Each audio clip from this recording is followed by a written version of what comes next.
இப்ப கோயில் நம்மளுடைய வழிபாட்டு உரிமையை இந்த கவர்மெண்ட் தடுக்குதுங்கிறது நீங்க சொல்லிட்டீங்க. அது ஒரு பக்கம் இருக்கட்டும் சார். ஆனா அதுல வருமானம் இருக்குது. அதை நாங்க என்ன பண்றது அப்படின்னா, உபரி நிதி வரதெல்லாம் ஸ்கூல் கட்டிடங்கள் கட்டுறதுக்கு நீங்க பயன்படுத்தலாம்.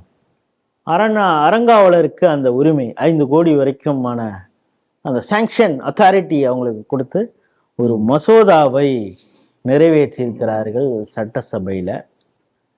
மாண்புமிகு அறநிலையத்துறை அமைச்சர் சேகர் பாபு தான் இதை தாக்கல் பண்ணியிருக்காரு.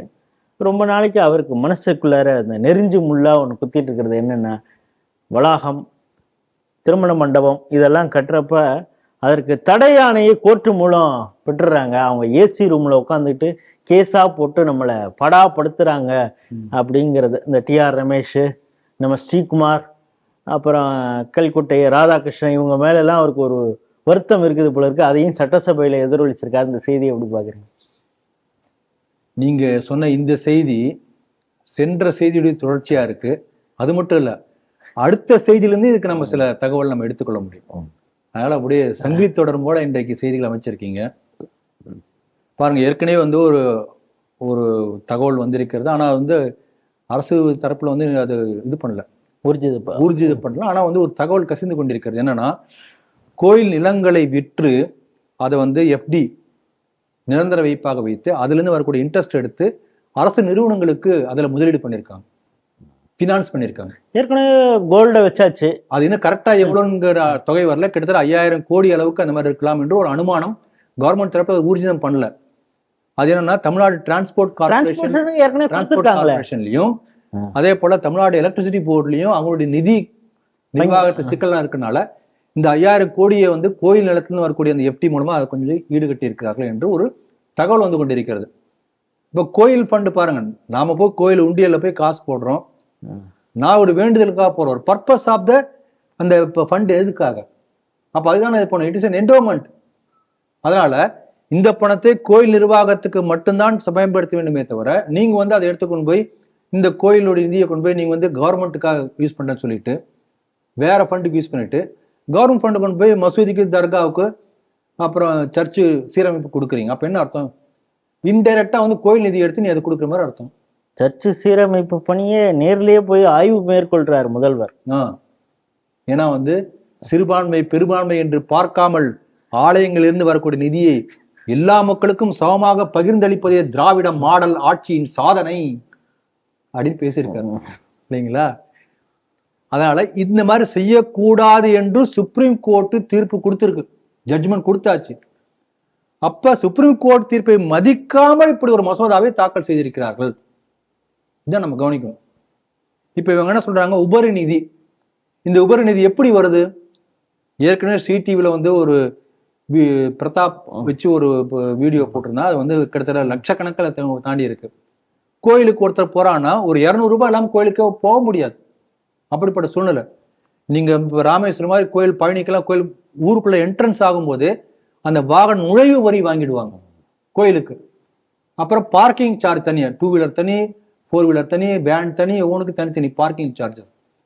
உள்ள போன உடனே அதன் பிறகு தரிசனம், சிறப்பு தரிசனம், சூப்பர் ஃபாஸ்ட் தரிசனம், ஸ்பெஷல் விஐபி சூப்பர் பிரேக் தரிசனம், அப்படி வெவ்வேறு ஸ்லாப்ல போட்டு கட்டணமா வசூலிக்கிறாங்க.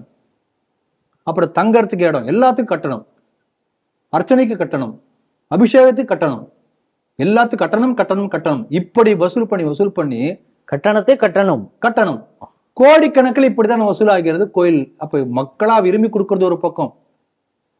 போன சில 6 மாசத்துக்கு முன்னாள் இதே போல வந்து ஒரு ஃபேஸ்புக் பதிவு வந்து சோபனா ரவி அவங்க போட்டிருந்தாங்க. அவங்க வந்து ராமேஸ்வரம் கோயில் குடும்பத்தோட போகும்போது அவங்களுடைய ஃபேஸ்புக் போஸ்ட் போட்டிருந்தாங்க. இவங்க போறாங்க, போயிட்டு வந்து உண்டியல்ல அது அந்த அர்ச்சகர் தட்டுல காசு போடலான்னு போடும்போது வெள்ளை வேட்டி வெள்ளை சட்டி அடைந்த 2 பேர் வந்து அர்ச்சகர் தட்டுல காசு போடாதீங்க, உண்டியல்ல போடுங்க என்று சோபனா ரவி அவர்கிட்ட சொல்லியிருக்காங்க. யாருன்னு அவங்களுக்கு தெரியல. ஆனா இதுக்காக அப்பாயிண்ட் பண்ண ஒரு ஆள் மாதிரி இருக்கிறாங்க. அவங்க சிசிடிவி கேமராவே அந்த உண்டியலை நோக்கி தான் வச்சிருக்காங்க. அந்த அர்ச்சனை தட்டு போடாம இத்தனை பேர் உண்டியல்ல போடுறாங்க. உண்டியல்ல போடுறதுக்காக இந்த நம்ம நியமிக்கப்பட்ட காவலர் அந்த வேலையை செய்யறாரு கூட அப்ப கண்காணிக்கிறாங்க.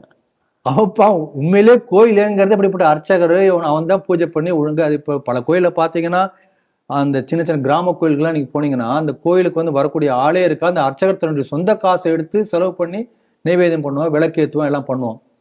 யாராவது கோயிலுக்கு எப்போ வரவங்ககிட்ட கேட்டு ஏதாவது உங்களுடைய பர்த்டே அன்னைக்கு நீங்க இந்த மாதிரி பணம் அனுப்புங்க, அந்த காசை வச்சு கோயில் அவன் பராமரிச்சுட்டு இருக்காங்க. அப்ப இன்றைக்கு வந்து பல கோயில்கள் இயங்குவதே அந்த மாதிரி அர்ச்சகர்கள் மூலமாக தான். அந்த அர்ச்சகர்களை மனசு விரும்பி உங்க தட்டுல ஒரு காசு போட்டோம்னா அதை போடாத, அது உண்டியல்ல போடு என்று கட்டாயப்படுத்தி இப்படி வரக்கூடிய பணம் தான் இந்த உபரிநிதியா? நம்முடைய கேள்வி இதுதான். அப்ப இந்துக்களை ஜிசியா வரி போல வரி போட்டு கட்டணம் வசூலித்து உபரிநிதி வருது. சரி, உபரிநிதி வருது வச்சுக்கலாம். இப்ப எத்தனையோ கோயில் பாழடைஞ்சு இருக்கு. நீங்க தமிழ்நாடு முழுக்க போனீங்கன்னா நீங்க வந்து நான் சொல்றேன், ஒரு 1000 கோயில், 1000 மசூதி டிராண்டமா எடுத்துக்கணும். 1000 மசூதி, 1000 சர்ச்சு. இது நீங்க பாத்தீங்கன்னா 1000 மசூதி 1000 சர்ச்சு நல்லாவே இருக்கும். நீங்க 1000 கோயில் ரேண்டமா போனீங்கன்னா அதுல கிட்டத்தட்ட 75 விழுக்காடு கோயில்கள் பாழடைந்து சிதிலடைந்து இருக்கும். அதெல்லாமே HRMC கண்ட்ரோல் இருக்கும். அப்ப இந்த உபரிநிதி வச்சு அந்த கோயிலை பராமரிக்கலாமே. பல்லவர் காலத்து கோயில் அல்லது பாண்டியன் மன்னன் கட்டிய கோயில், சோழ மன்னன் கட்டிய கோயில் என்று சொல்லுவாங்க. அந்த கோபுரம்ல விரிசல் விட்டு மரம் முளைச்சி அதை சரிப்படுத்தலாமே. எத்தனையோ கோயில்ல இருக்கக்கூடிய அர்ச்சகர்களுக்கு இது கிடையாது, வருமானம் கிடையாது, காசு ஒழுங்கா போடுறதில்லை, கொடுக்கலாமே. அப்ப உபரிநிதியை எதுக்கு பயன்படுத்தணும்? அதுதானே பயன்படுத்தணும். அதனால இது வந்து it is against the constitution of HRMC. இவங்க HRMCக்காக ஒரு கான்ஸ்டிடியூஷன் ஏற்படுத்தி அதன் அடிப்படையில் தான் HRMC நிர்வாகம் செய்கிறது என்று சொல்கிறார்களோ, அந்த HRMC சட்ட விதிமுறைகளை மீறி நீங்கள் செயல்பட்டுக் கொண்டிருக்கிறீர்கள்.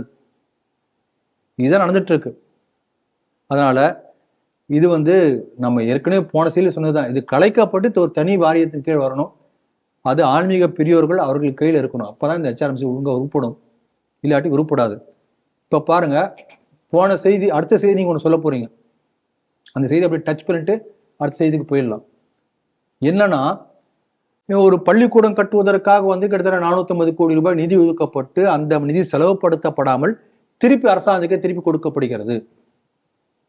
அப்ப நீ கவர்மெண்ட் ஊராட்சி ஒன்றிய துவக்கப்பள்ளி, நடுநிலைப்பள்ளி, பிரைமரி ஸ்கூல் கட்டுவதற்காக அத்தனை கோடி ரூபாய் ஃபண்ட் அலோகேட் பண்ணி ப்ராஜெக்ட் போட்டு அறிவிப்பு செஞ்சுட்டு அதனை கட்டாம திருப்பி கொடுத்துட்டு இருக்க. அப்ப இதே எதுக்கு திருப்பி நீ போய் கட்டணும்? இது ஒண்ணு.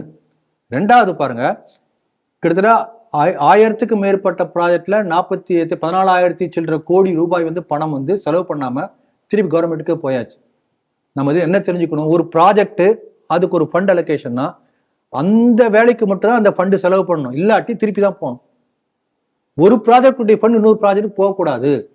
உதாரணத்துக்கு பேரிடர் மேலாண்மைக்காக உள்ள நிதியை எடுத்து நீ கொண்டு போய் மலேரியாவுக்கு போய் ஊசி போடக்கூடாது, பண்ண முடியாது. அப்ப நீ கவர்மெண்ட் டிபார்ட்மெண்ட் HRMC என்று சொன்னால் இங்கேயும் அப்படிதானே இருக்கணும்.